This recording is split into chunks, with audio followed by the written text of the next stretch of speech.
Hi folks, today I'm going to be teaching you the frontside 360 tailspin.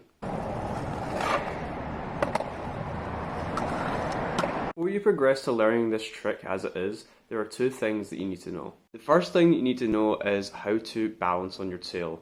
And what I mean by that is essentially pulling up the skateboard and balancing completely on your tail without your wheels touching the ground. That bit is super important so that your wheels don't snag and so you don't fall. The second thing that you need to know is how to turn frontside. These two steps are super important because the trick is essentially a combination of both of those steps. So that is balancing on your tail and turning frontside. It may also help to know how to boneless, mainly so that you know where to put the hands for the frontside 360 tailspin. But I'm going to go over the hand placement and the feet placement before we kind of delve into how to actually spin the board, stay on the board and land the trick. I'm also going to be teaching you this indoors with my bit of plywood in my living room because it's a bit cold and it's a bit wet outside in Scotland today, and I don't fancy, screwing up my board for my tutorial. So to show you the foot placements and the hand placements, I'm going to use my old Freestyle board, which doesn't have any wheels or trucks on it, just to keep it easy to begin with and to show you clearly where your hands need to go and where your feet need to go, and then we'll progress on to showing you how to do the trick on a freestyle board with trucks and wheels. While I will be using a freestyle board for this trick tip, it's perfectly okay to do this on a street board, but I would recommend getting some kind of tail protector or tail guard or skid plate or whatever you want to call it on your tail so that you don't grind down your tail and get razor tail super easily. If you do it on a street board, there's nothing wrong with that. This is perfectly doable on a street board and a freestyle board, but just be aware that it will grind your tail down if you don't have something protecting it. So for your foot positioning, not much changes between your normal riding position and the position you need for this trick. So if you're regular, your front foot will be just under the bolts, around about here, and your back foot will be just across the two back pockets of the tail. Now that foot placement was assuming that you ride in regular stance. If you ride in goofy stance, then it will just be inverted for you. Now, if you're super new to skating and you don't really know about the skateboarding stances, there'll be a card just popping up right there or wherever, and that'll go over the main skateboarding stances that you need to know about. Okay, so to start off with hand placements, I want to focus on the front hand for the most part, mainly because the front hand is the most important thing to get right in this trick. It's the thing that's going to stop you from falling, it's the thing that's going to give you the stability to get the full 360 rotation. And it's the most misunderstood part about this trick when I see people trying to learn this trick for the first time. So the front hand is usually in the dead center of the nose or off to the side. So that's not the kind of outward side, it's the inward side. And the reason it's in here or here is because the hand is primarily for stability. It is not to pull the board. And that is one of the most common mistakes people make when trying to learn this trick, is that they think that by pulling the board with your hand, that's how you get the spin. When in reality, it's using your body, your shoulders, and the momentum that you generate with that to turn on the board. The hand just keeps you right. It keeps you stable and stops you from spinning out, and it stops you from falling off of the board. Now when it comes to this trick, I always tend to put my hand dead in the center. You can put it off to the side, and I did mention it because there are people that prefer putting it on the side of the board.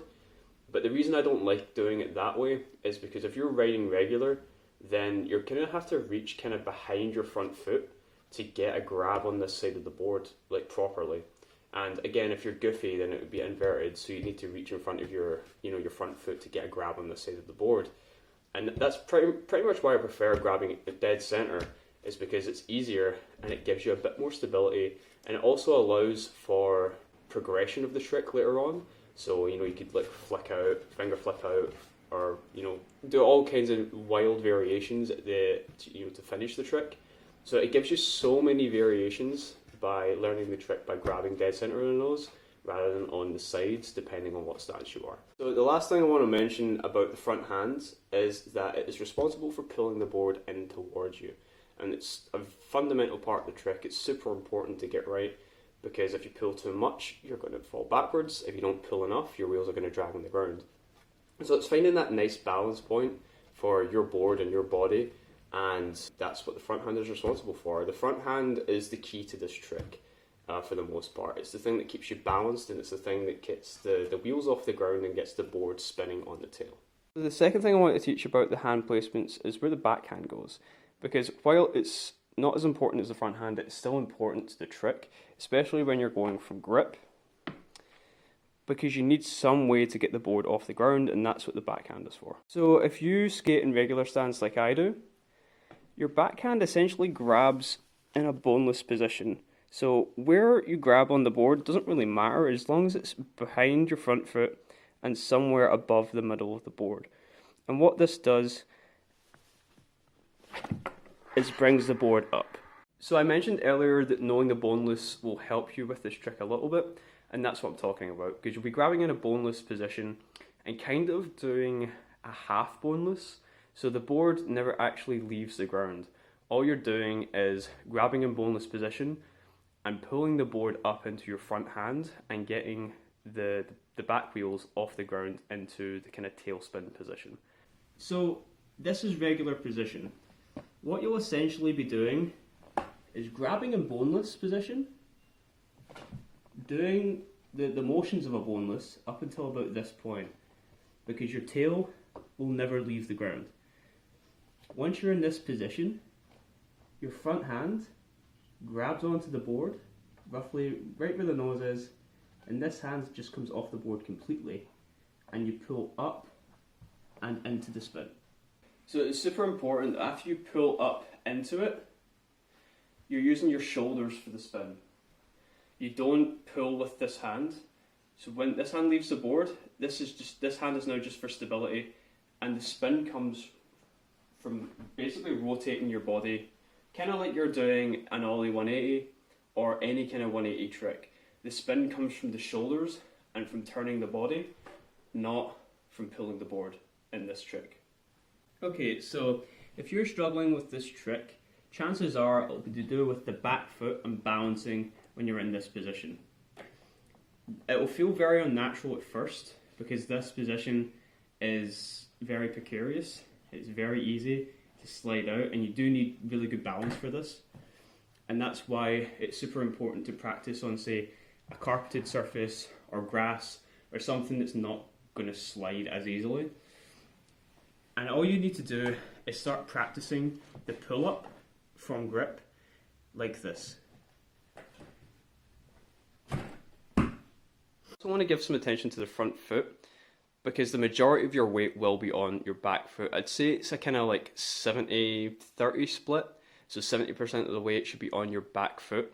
It might be a little bit more than that, I'd say maybe 80-20, but it just depends on your personal preferences and what you feel most comfortable doing. But the majority of your weight should be on the back foot, and the front foot can either be on the board, or some people do it with the foot completely off the board, so that it just doesn't get in the way until the landing at the very end. Either way is fine, it's just whatever works best for you. So I'd recommend tinkering about with the spins and seeing what's most comfortable for you, whether having the foot on the board is more comfortable, whether having the foot kind of not even touching the board is most comfortable.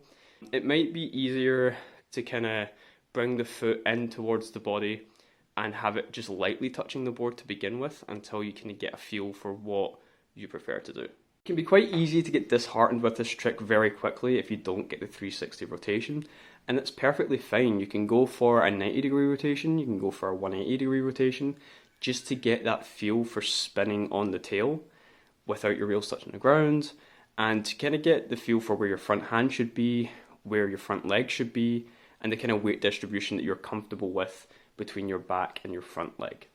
If you are struggling with this trick, I would recommend trying to go for a 90-degree rotation first, and then slowly building up the amount that you rotate every time you try the trick and when you get more comfortable with it.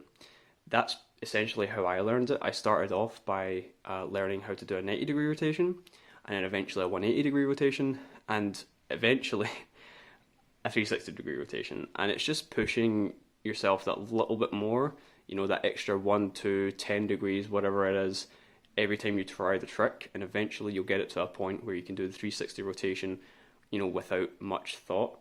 And that's where we all kind of want to be with skate tricks in terms of consistency. My recommendation is just stick at it and don't get disheartened, because this is it looks like an easy trick, but it can be very hard to find the balance to get this trick on lock every time. So I hope you enjoyed this tutorial, I hope it taught you something, and I wish you all the best in learning your frontside 360 tailspins.